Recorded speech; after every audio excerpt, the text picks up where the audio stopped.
Hezkuntza kontuei helduko diegu segidan zehatzago esateko ikas komunitate izeneko proiektuari. Oñatiko elkarrezi ikastetxean esaterako duela 5-6 urte, hasi ziren ikas komunitate izeneko proiektu honekin, eta esan behar da azken aldian interesa ere piztu duen proiektu bat dela, bai adibidez, unibertsitateen partetik. Orain gutxi esaterako, Euskal Herriko Unibertsitateko ikasle talde baten aurrean egin zuten elkarrezikoek euren proiektuaren aurkezpena. Baina zer da proiektu berezi egiten duena? Horren inguruan berba egiteko gurekin dugu elkarrezi ikastetxeko zuzendaritza taldeko kidea den Juankar Ola eta Juankar, arratsaldeon. Arratsaldeon. Esan dugu, ikas komunitate izeneko proiektuakin bat inzebila elkarrezin oken espan hau indala 5-6 urte, 2014-2015 ikasturtean. Ez da baina zeuen proiektu propio, hau mugimendu zabalau baten aparte da, ez da? Bai, ikastetxe bakoitza bere kutsu emango dio, baina ez da burutaziokeria baten emaitza bat. Baizik eta nazioarteko komunitate zientifikoak, hezkuntza komunitate zientifikoak egindako ikerketatik datorren proiektu bat da. Eta elkarrezin bakarrik ez, baizik eta Euskal Autonomia Erkidegoan, estatuan, estatu espainolean, eta baita Europa mailan eta munduan eta baden proiektu mugimendu bat. Eta zuek honekin bat inzebeinan, zergatik izan zen? Zer topa osotzain proiektu honi? Bueno, egia esan, eta labur esaten dudan, honen berri ikastetxeko zuzendaritza arduran neukan garai batean 2005ean euki nuen hezkuntza sailak Gasteizko berritzegunean antolatutako jardunaldi batzuetan, ezta? Eta hor gelditu zen nonbait, ez? Baina benetako abiapuntua izan zen, garai hartan ni ari nintzen Mondragon Unibertsitateko UESI fakultatean, berrikuntza metodologikoa eta pedagogikoa hezkuntza zentroetan izeneko masterra eginez. Eta hori izan zen 2011an, ez?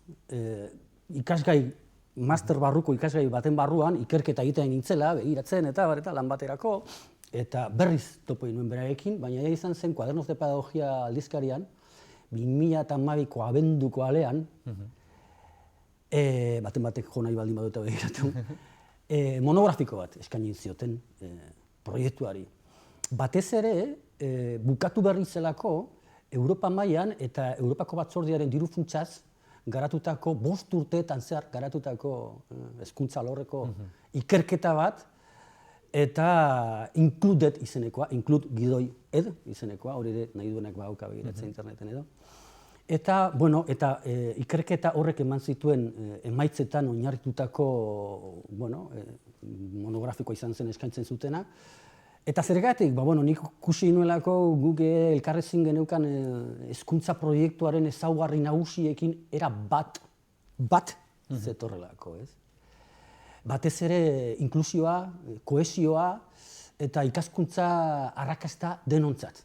Hori oso barneatuta daukagu gure izaeratik ere, eta gainera eskaini egiten baldin bazizkiguten, ez atzoko izeko ez dakini nori burutako ze azken modako ez dakini zer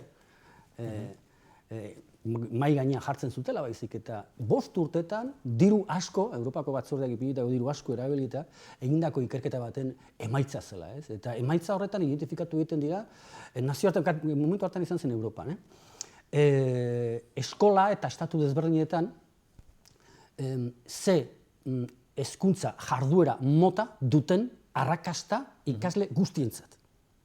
Alde batera utzita bere jatorri sozioekonomiko eta kulturala. Denontzat, eta hor da zen, hemen dago nolabait hezkuntza komunitate zientifikoaren bermea daukan proiektu bat, jarduera zehatzak dituenak, urrats zehatz batzuekin, eta, hurrengo urtean hasi behar genuen egiten gure hezkuntza proiektua eta birdefinitzeko hausnarketa estrategiko eta input bezala sartu zen. Eta hortik hasi ginen. Lehenengo guk irakasleon artean eta prestakuntza jasotzen eta 2012-2013 aurrera, eta poliki joan ginen hezkuntza jarduera arrakastatsuak deitzen direnak, zehatzak direnak, prestakuntza jaso ostean, martxan jartzen, praktikan jartzen eta eskolan. Jarduera zehatz horiek zeintzuk dira, ze bidetatik ez lortzen da? Bai, lehenengo agian esan behar dena da, badirela zehatz eta izenak dituztela, ez da? Luzeegi izango litzateke gaur dauzkagun minutu gutxi hauetan eta azaltzeko, baina bidez elkarrezien webgunean badago atal bat eta hor agertzen dira eta dokumentazio dago eta txostenak eta bar, eta bar. Bueno, funtsean dira eredu dialogikoan oinarrituta dago, ez? Soziokonstruktibismoan. Eta guri gustatzen zaigun bezala, hori ez edonoren azken buruko edo azken momentuko ideia batean oinarrituta baizik eta erraldoien gainean laoazka gabiltzala gustatzen zaigu guri esatea.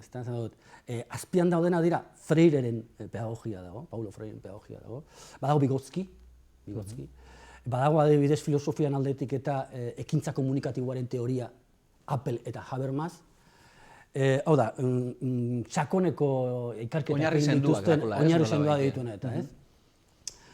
Eta, bueno, jarduerak dira, esan dizuman bezala, zehatzak, esan dezagun. Eredu dialogikoan oinarritu egiten dira guztiak, ez?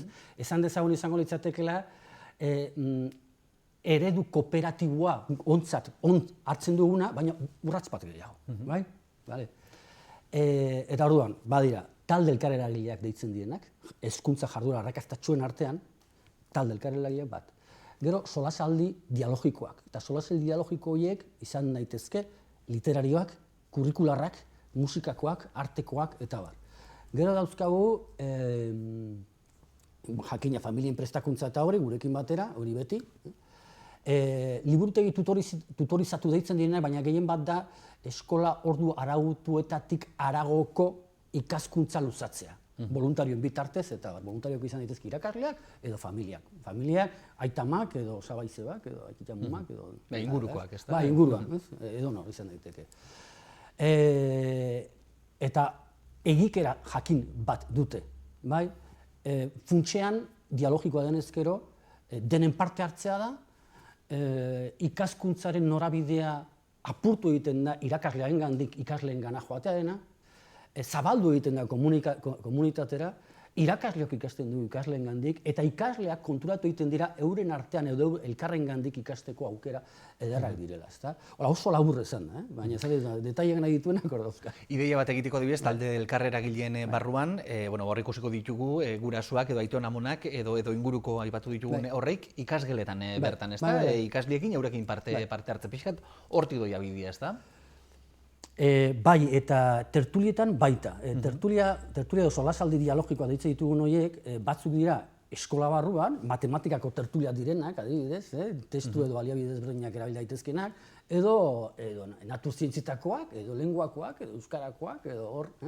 Eta gero esan dudan musikakoak ere artekoak izan daitezke eta bar. Eta hor, gela barruan eta ordutegi barruan, esan dezagun eskola ordutegi barruan egiten diren daude, eta gero eskola ordutik kanpo ere antolatzen direnak, eta hor parte hartze dute hezkuntza komunitateko kide ezberdinak daude ikasleak, baina baita gurasoak eta baita irakasleak eta bar. Orduan partaidetza da eta kolaborazioa da funtsezko elementu bat, soziokonstruktibismoarekin bat datorrena, hau da. Ez dut pedante izan nahi soziokonstruktibismoa, ez? Baina oso samurra da ulertzea ezautza, sozialki eraiki egiten den zerbaita. Konstruktibismo hori eraiki, ez? Eta ez da, apur bat Piagetek gehiago esaten zuen bezala, nork bere buruarengandik eta bere bururako eraiki egiten duen zerbait. Komunitate gabe ez dago benetako hezkuntza eta ezagutza. Hori ere oso labur esan da, oso laburtuta. Hone guztiak, zuen aurreko hildoetatik proiektu honetara egokitzeak, ze esfortzu eskatu dutzu, Juankar, batetik, eta bestetik, ze emaitza eman ditu? Ikusi dira dagoeneko emaitzak? Bale. Esfortzua, esan dizudan bezala, helburuetara egokitzeko ez, ze guk ere partekatu egite ditugu helburu horiek. Hau da, ikaskuntza emaitza bikainak denentzat, beraz inklusio eta kohesio sozial hor barruan daude, baina ez bakarrik hori.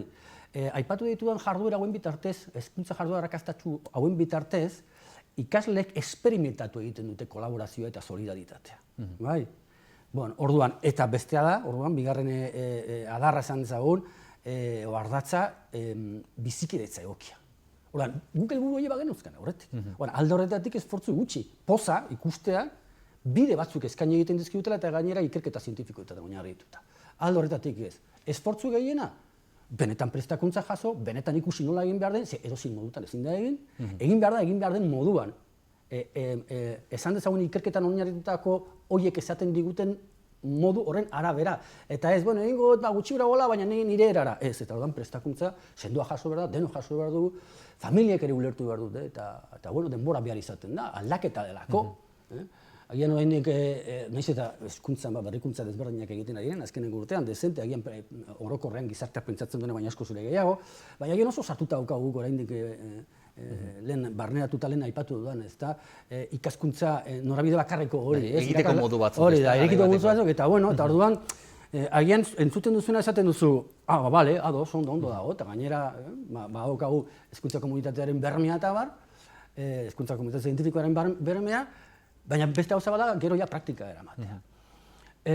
Zein izaten den edo izan daiteken toki batzuetan irakasleok agian, ez dakite, kasuan ez dut uste nik horrela gertatu denik, baina uzkurrero horren aurrean egotea eramaten duena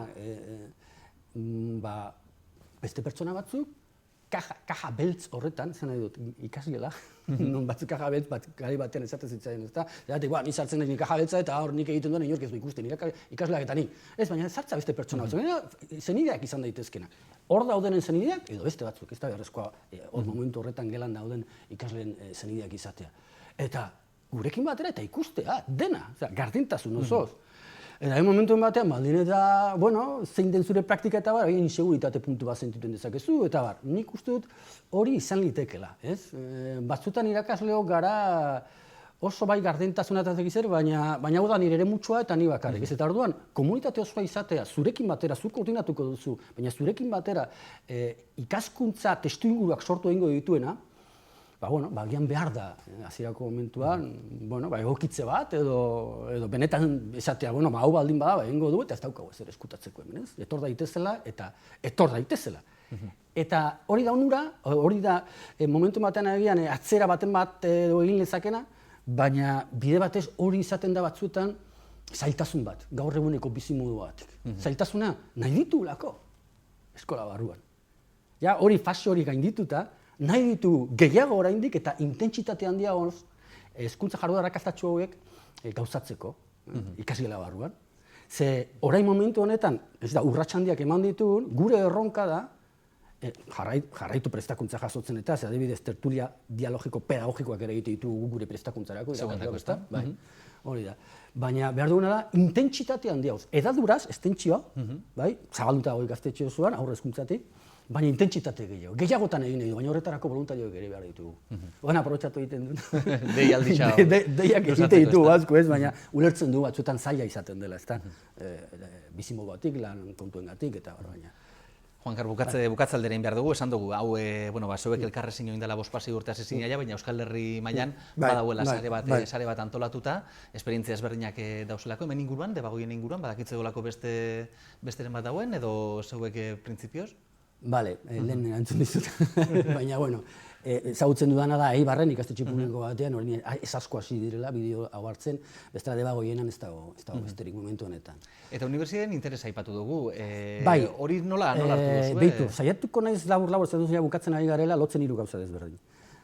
Bai, eskertuko netzuke, bai. Bai. Ikas komunitateen sareak badauka azpizare bat, unibertsitatean, bai. Unibaz izenekoa, bai. Ikubaz barkatu, ez? Ikas komunitateen unibertsitateen azpizarea. Webgune txiki bat ere badute. Momentu honetan osatuta daude, unibertsitatea, UESI, izan nahi dut, Euskal Herriko Unibertsitatea eta Deustuko Unibertsitatea. Egia esan aktiboago, aspaldi honetan dabiltza Deustuko Unibertsitatea eta Euskal Herriko Unibertsitatea. Eta alegia, hortik etorri da, zuk galdetu duzun hori, Leire Ugalde eta Arkaiz Zubiri, badira Euskal Herriko Unibertsitateko irakasleak, ikas komunitateen barruan ikerketa egiten jarraitzen dutenak, eta Leire Ugalderen kasuan, irakasle izateko masterrean irakasle bezala dabilena. Eta orduan hortik eskatu egin ziguten, ez? Mesedez joan eta irakasle izango diren horiei erakutsi Ez bakarrik elkarrezin egiten duzuen, eta nola egiten duzuen. Baizik eta zer diren ikas komunitateak, nondi datorren. Orokorrean, Ze oinarri dituen, eta gero nola gauzatzen duzuen zuek, ze alde, ze zailtasun eduki dituzuen, zeintzu diren erronkak, eta bar, ezta, errealitatetik abiatuta. Baina baita, ezaguz ezaten, benetan ikas komunitate mugimendua zer den, nondi datorren, eta bar. Juan Karre, hola eta bukatu egin behar dugu, eskertzen dizugu, gaurko honetan honetortze, pixka bat proiektu honen inguruan gehiago saltzia, eta bide honetatik nahi duzuenean gehiago, gauza asko dago ezateko. Ikusten dut Juan Karre, eskerrik asko eta horrengo arte.